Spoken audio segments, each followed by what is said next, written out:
rallied an historic coalition of some 50 allies and partners. And our friends and allies have contributed more than $37 billion in security assistance to Ukraine.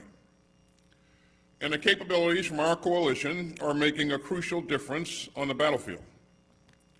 Ukraine has taken back more than half of the territory grabbed by Russia since February 2022.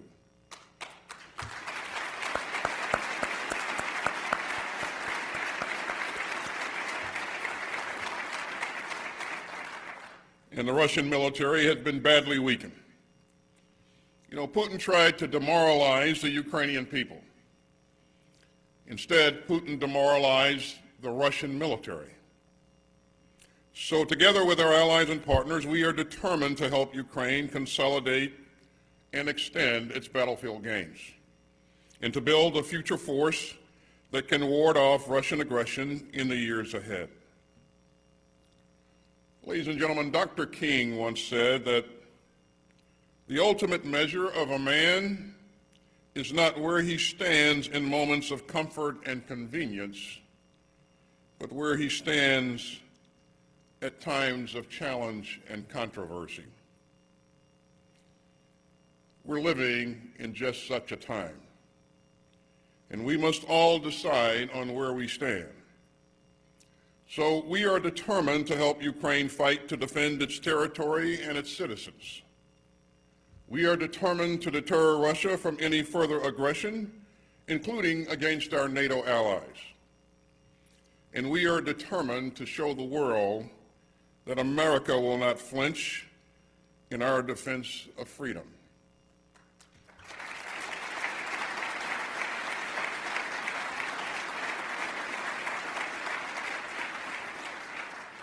If we do not stand up to the Kremlin's aggression today, if we do not deter other would-be aggressors, we will only invite more aggression, more bloodshed, and more chaos. America will be more secure if we stand up to Putin's increasingly aggressive Russia.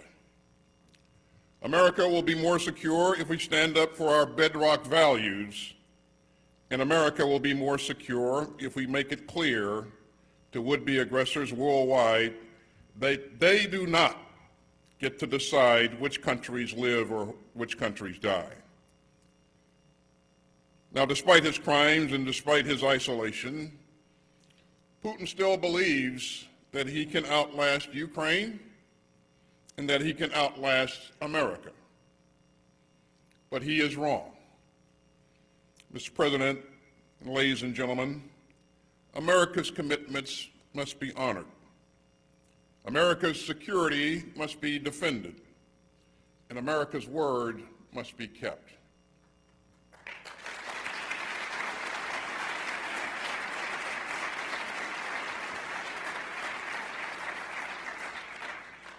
Mr. President, we last saw each other a few weeks ago on my most recent trip to Kyiv.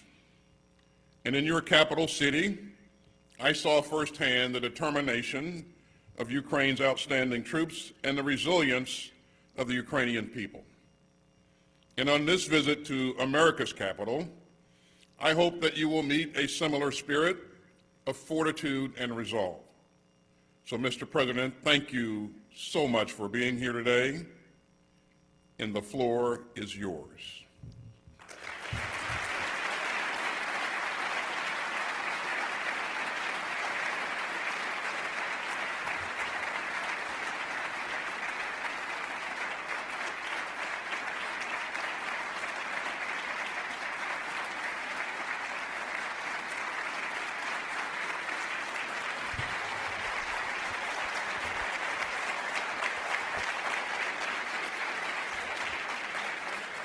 Thank you so much.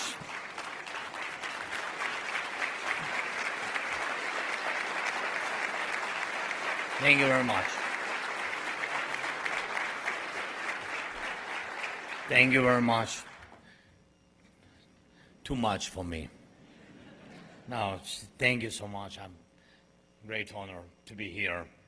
General Plain, Mr. President of the National Defense University, thank you for your warm, kind words. Thank you so much.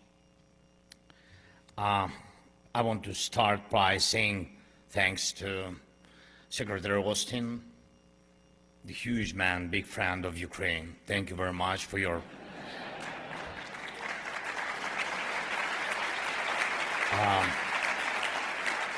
personal, no, really, thank you for your personal leadership during this time, for supporting us, supporting Ukraine, and defending all free world. Chairman Brown, thank you for your vision and support, and special thanks to you, Secretary Del Toro and Secretary Wormuth, for all your invaluable support to the Ukrainian Navy and Army. Thank you very much. And it's a real honor for me to be here, to be and speak here at this university, and known for its years of dedication to fine-tuning the defense of freedom. The world not just knows the names of those who've studied and taught here, it really feels the impact of the choices they've made or the guidance they have given as mentors. And if you look at it that way, Ukraine definitely deserves to be here, represented by our brave warriors, our people, and I believe as equals. Ukraine has left its mark on the world. That's something you can feel, as probably felt most strongly now in Moscow. And it's going to keep being felt there even more so until we tackle this enemy of freedom.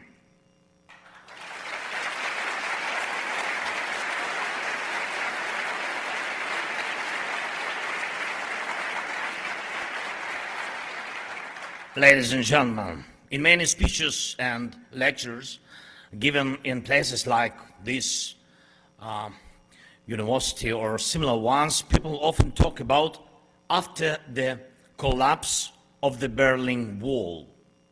As soon as you hear that, you get what they are talking about, the time period, the emotions, the leadership involved. And most importantly, it's about how freedom spread like ripples in a pond through Central Europe and the Eastern Europe and across the world. The world really did change after that wall came down, starting a new era. They said it would be a time when freedom, human rights, democracy, and market economy would lead the way globally. And that wasn't just talk. Nations that had been under the thumb for so long and could only dream of freedom started walking that path. But the ones who used to suppress freedom, they didn't give up their dreams either. Since 1989, freedom's enemies got stronger, trying to turn their annoyance at freedom's success into a comeback.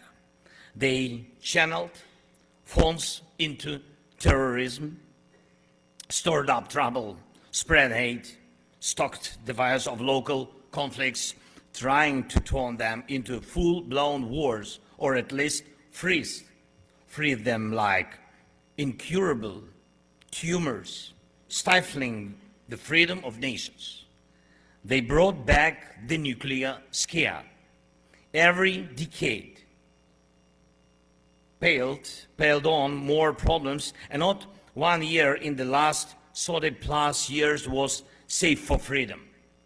2022 turned out to be the year when one of the biggest enemies of freedom, with its all-out, unjust and unprovoked war, tried to smash everything beloved since the Berlin Wall fell. Russia's war on Ukraine isn't just about some old-fashioned dictatorship trying to settle scores, real or imagined. It's not just Moscow trying to split Europe again. It's Putin attacking that big shift that happened back in 1989. he's fighting Ukraine, but really he's up against all of free united Europe. He's wrecking everyday life in Ukrainian cities, but his real target is the freedom. Freedom people enjoy from Warsaw to Chicago to Yokohama. He's trying to make democratic countries lose hope, pushing the idea that dictatorships with a bit of market economy are winning this global face-off. This isn't just about competing systems. Russia still got the means to mess with democracies worldwide. Putin's got buddies in this, each one a threat to any free nation, to regional or global order, to human rights and democracy, be it Hamas, Iran, North Korea, or others. No accidents here. They are all linked by their hate for freedom. Putin's crafting his own ideology, and at its core is complete disregard for human life, for freedom, and for respecting any kind of borders between countries, between people, even between truth and lies. He's spreading this ideology, looking for allies, even here in America. His weapon against you right now is propaganda and disinformation, but if he sees a chance, he'll go further. Now he is shifting Russia's economy and society onto what he calls war tracks. Sadly, he's had time to do this, but the direction of these war tracks is clear. I'm sure you see it. Russia is set on more than just Ukraine's land, resources, or our people. It won't be satisfied with just a part of Ukraine or even all of it. Ukraine is just a stepping stone for Russia, a way to act like that old empire that died in 1989 and to challenge the lead of freedom wherever the Russia Tsar likes. Putin must lose so that everyone else who sees Russia's war on Ukraine as his personal lecture at the so-called University of Aggression gets the message loud and clear: Putin must lose. And now,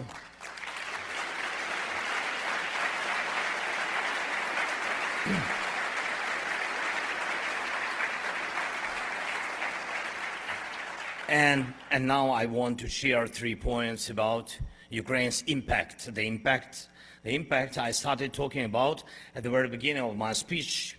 First point, no matter what some tsars might want, anywhere in the free world, you won't hear phrases like after the collapse of Europe or after freedom in Europe has fallen, because you'll never hear after the fall of Ukraine.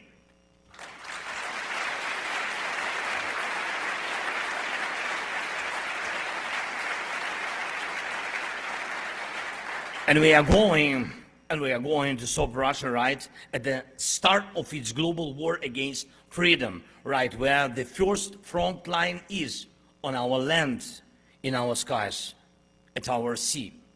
Ukraine is the first front, but we've got to make sure, and we can make sure, it doesn't come to having a second or third front against freedom somewhere in the Baltic countries or another part of the world, when there's a chance to defend one country's freedom to avoid fighting in other lands. That's what should be done. The current generation of free nations should learn from past battles in Europe that destruction spread by dictatorship is too greedy, and it needs to be stopped right at the start. And I wanted to remind everyone that exactly on this day, December 11th, 82 years ago, the United States with soldiers, officers, generals, America's sons, daughters, just like those present here now had to join the continental war in Europe. And now it's without American boots on European ground defending freedom against Russia's aggression. American Bradleys, HIMARS, 155 caliber artillery, ATACMS, Patriots, F-16s can get the job done in Europe. Exactly how global freedom needs it.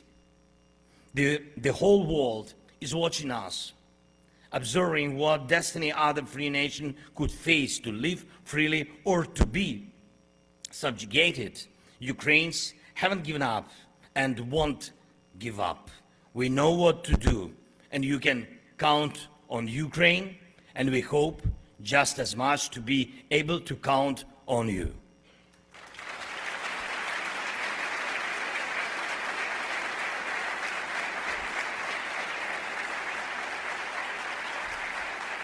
So my second point is this.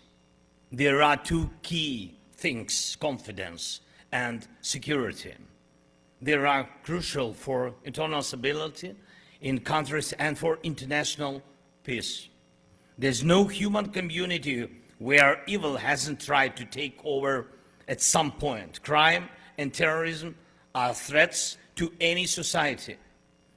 Aggressiveness and disrespect for freedom are unfortunately found in many parts of the world, and often hatred rules the streets and hearts.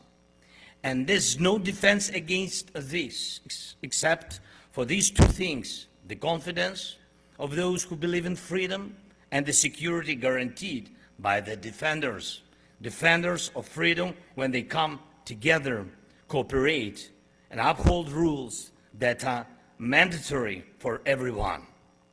Together we must uphold the rule of law, our institutions and alliances that protect democracy and ensure security, including NATO, so that nowhere in the world, not even in the darkest corner of the planet, is there a temptation to think some other order can dominate the world other than freedom.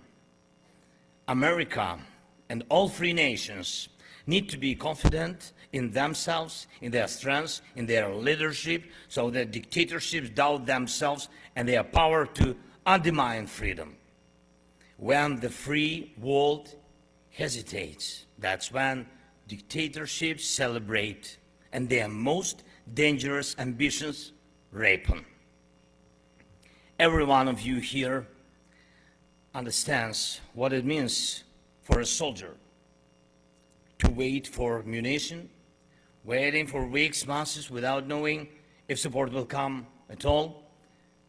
Every one of you with command experience knows what it means when instead of moving forward, you are just watching, waiting for armor or equipment while your enemy is satisfied and preparing for assaults.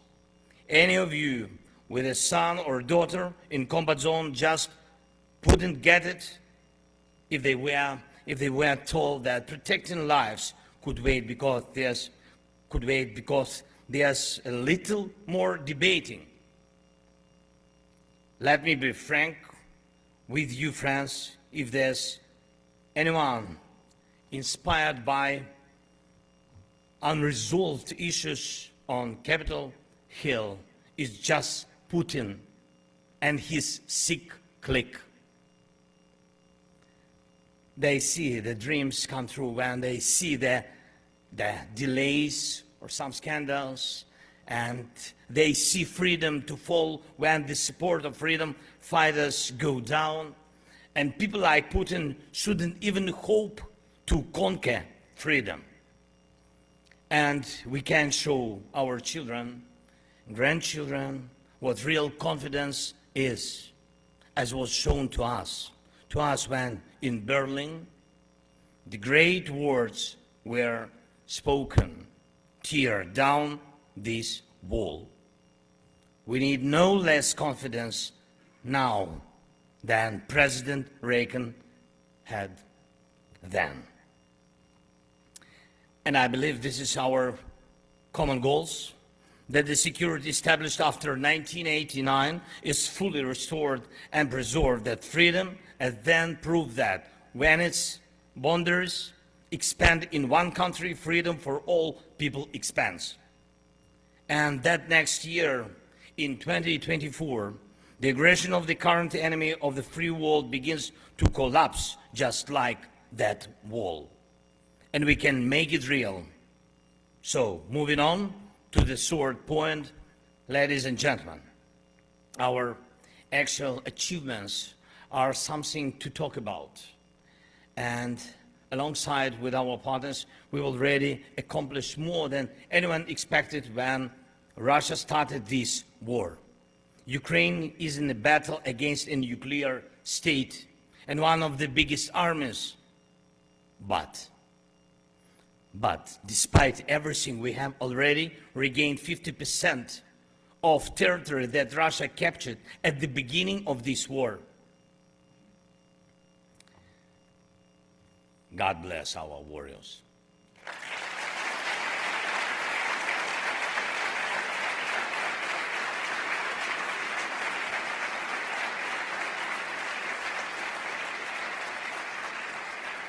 And we are doing this under conditions where, unfortunately, the air superiority still remains with Russia. And we are building our air shield, including systems like American Patriot. Thank you very much. Thanks, United States. Thank you very much.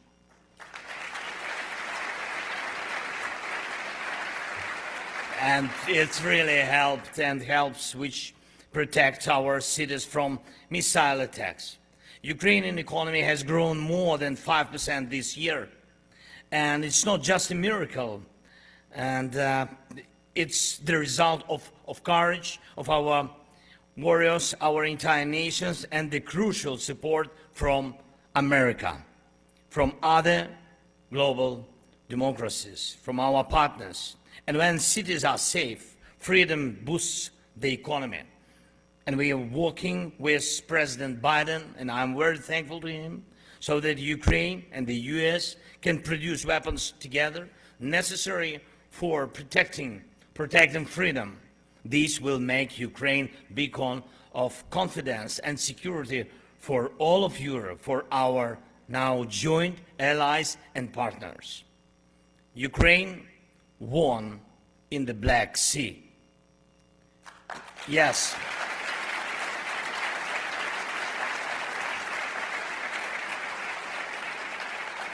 And now the Russian Black Sea fleet is partially destroyed or hidden in remote base. Thanks to this, we've resumed our maritime exports, including food exports, protecting dozens of nations in Africa and Asia from hunger and chaos. Next year, Ukraine will clear more shipping lanes. And by now, it is not a secret that Ukraine's response to Russian barbarism can shake the ground in the heart of Moscow. It's a proof of our true strength. Plus, Ukraine is reforming its state's institutions. Even in wartime, we are fixing the system to start negotiations with the EU about joining. We keep our promises. We make more strength. Right now, amid fierce battles, our soldiers are holding positions on the front and preparing for further actions. And we haven't let Russia score any victories this year. Yes.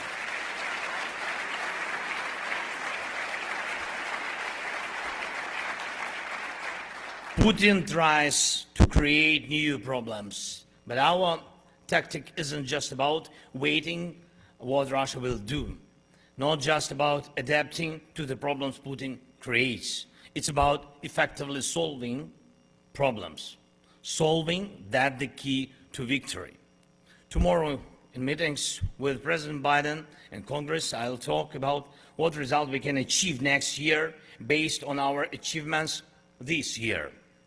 By pushing Putin back, we'll strip his aggression of its meaning, then he will no longer be able to deceive Russia as if he personally and his war have a future. Expanding our capabilities in the sky, especially air defense on the front, will remove Russia's air advantage. That's solving one of our major problems. Almost no one believed we would win at the sea, but now it's a fact, and we have to win in the sky too. Patriots and electronic warfare and drones and jets, of course, all this will help our forces move on the ground as needed.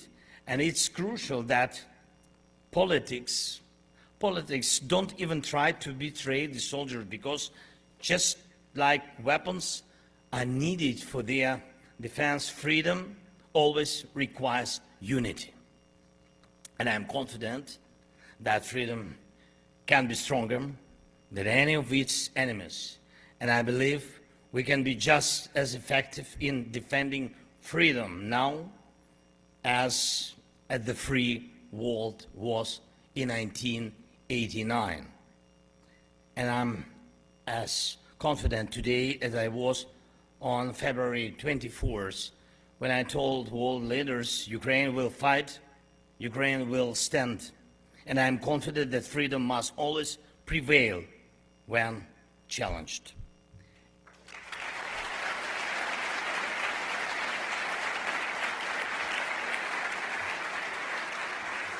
And I thank you, America, for your support. And I believe that one day at this university, not only those who studied Russia can give lectures, but also Ukrainians who defeated Russia. Thank you very much. Thank you very much. Slava Ukraini.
For our students and faculty, please remain in the room while the rest of the DVs and our official party depart the facilities.